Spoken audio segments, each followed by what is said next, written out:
Master Praveen Pragadala మృతి పట్ల హర్ష కుమార్ ఏర్పాటు చేసిన పత్రికల సమావేశం కూడా రాష్ట్ర ప్రభుత్వానికి అత్యంత సంఘటనగా మారింది. పోస్ట్ మార్టం కాడికి ప్రస్తుతం ఆయన హత్యాన్ని నిర్ధారించే వరకు కొన్ని ఆధారాలు తన దగ్గర ఉన్నాయని హర్ష్ కుమార్ పత్రికా ముఖుల సమావేశంగా తెలియజేశాడు. పూర్తిగా దీంతో క్రైస్తవ సమాజం అంతా కూడా ఒక్కసారి ఉలిక్కిపడింది. దీనికి సంబంధించి అత్యంత కీలకమైన పరిణామాలు తన దగ్గర ఉన్నాయని, హత్య చేసి ఆ డెడ్ బాడీని అక్కడ తీసుకొచ్చి అక్కడ పెట్టడం జరిగిందనే ఆయన చాలా స్పష్టంగా చెప్పడం జరిగింది. దీంతో పాటుగా హర్ష కుమార్ కొన్ని ఆరోపణలు ప్రభుత్వంపై చేయడం జరిగింది. పోస్ట్ మార్టం రిపోర్టు ఇప్పటి వరకు ప్రభుత్వం అధికారికంగా ఎందుకు విడుదల చేయలేదు? ప్రస్తుతం తనకున్న సంబంధాల ద్వారా కొంతమంది అధికారుల దగ్గర నుంచి తీసుకున్న పోస్ట్ మార్టం రిపోర్టును బహిర్గతం చేయడం జరిగింది. దానిపై ప్రభుత్వం అనేక అభ్యంతరాలను వ్యక్తం చేస్తుంది కానీ అందులో ఉన్న నిజాలను మాత్రం ప్రభుత్వం మాట్లాడడం లేదు. పోస్ట్ మార్టం రిపోర్ట్ కి సంబంధించి మాట్లాడుకోవడంతో పాటుగా ఈ కేసును తాత్సారం చేసే విధంగా ఏర్పాటు చేస్తుంది. ప్రస్తుతం ఎక్కడైతే ప్రవీణ్ ప్రగడాల మృతి చెందారని చెప్తున్నారో ఆ మృతికి సంబంధించి ఆ సంఘటన స్థలానికి రెండు మార్గాలు ఉన్నాయి. వేరొక మార్గం ద్వారా ఆ శవాన్ని అక్కడ తీసుకొచ్చి అక్కడ పెట్టడం జరిగింది. అక్కడ గోని సంజయ్ ఇతర మద్యం తాగినట్టు సంబంధించిన కొన్ని సీసాలు కూడా అక్కడ ఉన్నాయి. ఆ పూర్తి ఆధారాలు తన వద్ద ఉన్నాయి. కానీ ప్రభుత్వం వీటిని పరిగణలో తీసుకోవట్లేదు. తూతూ మంత్రంగా కేసులు కొనసాగించి ముగించేసి తప్పితే ఇది చేయట్లేదు. మరొకసారి రీపోస్ట్ మార్టం జరిపించాలని తన హైకోర్టును ఆశ్రయించడం జరిగిందన్నారు.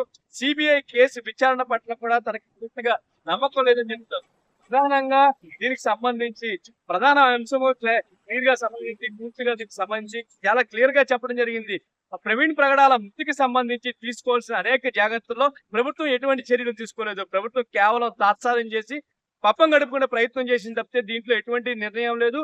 ప్రవీణ్ ప్రగడాల మృతికి సంబంధించి హత్యగా తన వద్ద ఉన్న సాక్ష్యాలను ప్రభుత్వం పరిశీలన చేయడం లేదు. తను హైకోర్టులో పిలిచేయడం జరిగింది. ప్రధానంగా రీపోస్ట్ మార్టం చేయమని జరుగుతుందని చెప్పడం జరిగింది. దీన్ని కూడా భారతదేశంలో అత్యున్నత స్థానంలో ఉన్న కొంతమంది అధికారులతో ఎవరైతే ఇది పోస్ట్ మార్టం రిపోర్ట్ ఉంటారో అదేవిధంగా ఫోరెన్సిక్స్ నిపుణులు ఉంటారో వారితో మాత్రమే ఈ కేసును పరిశీలన చేయగాలని ఇతరత అధికారులతో చేయకూడదని చాలా స్పష్టంగా చెప్పడం జరిగింది. సిబిఐ ఎంక్వైరీ పట్ల కూడా తనకి ఎటువంటి సంతృప్తికరంగా లేదు. రాష్ట్రం సిబిఐ చేపట్టిన కొన్ని కేసులు ఇప్పటికీ పరిష్కారం కాకుండా ఉన్నాయని చెప్పే క్రమంలో ఆయన వివేకానంద హత్య కేసును కూడా చాలా ప్రస్తావించారు. ఇటువంటి కేసులను ఇంకా సిబిఐ ముందుకు తీసుకువెళ్ళలేదు. దీని పట్ల తమకు పూర్తిగా సిబిఐపై విశ్వాసం లేదు. కేవలం న్యాయస్థానాలను మాత్రమే ఆశ్రయించి ఈ కేసుకు పరిష్కారం చూపించాలంటున్నారు.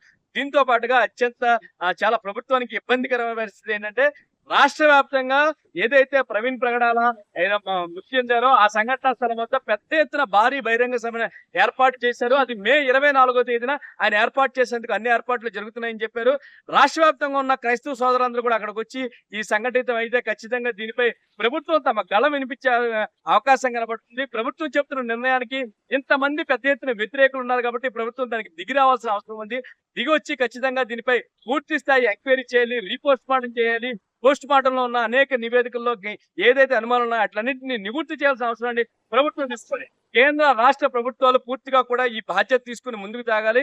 ప్రవీణ్ ప్రగడాల మృతి తర్వాత ఆయన బ్యాంక్ అకౌంట్లను సీజ్ చేయడం జరిగింది. ఇతరత్ర అంశాలకు సంబంధించి ప్రభుత్వం తీసుకున్న అన్ని అంశాలపై ప్రజలకు సమాధానం చెప్పాలి. ప్రజలకు సమాధానం చెప్పకపోతే క్రైస్తవ సమాజం నుంచి పెద్ద తీవ్రమైన వ్యతిరేకత వ్యక్తమవుతుంది. కాబట్టి ప్రభుత్వం ఇప్పటికైనా దిగివచ్చి దీనికి సమాధానం చెప్పాలని ఆయన డిమాండ్ చేస్తున్నారు. మే 24న తలపెట్టిన సభను ప్రభుత్వం అడ్డుకోవద్దని పూర్తిగా సహకరించి దాంట్లో లేవనెత్తే అన్ని అంశాలకి ప్రభుత్వం సమాధానం చెప్పే విధంగా ఉంటే చంద్రబాబు ప్రభుత్వంపై ప్రజలకు విశ్వాసం కలుగుతుందని ఆయన చెప్పడం జరిగింది.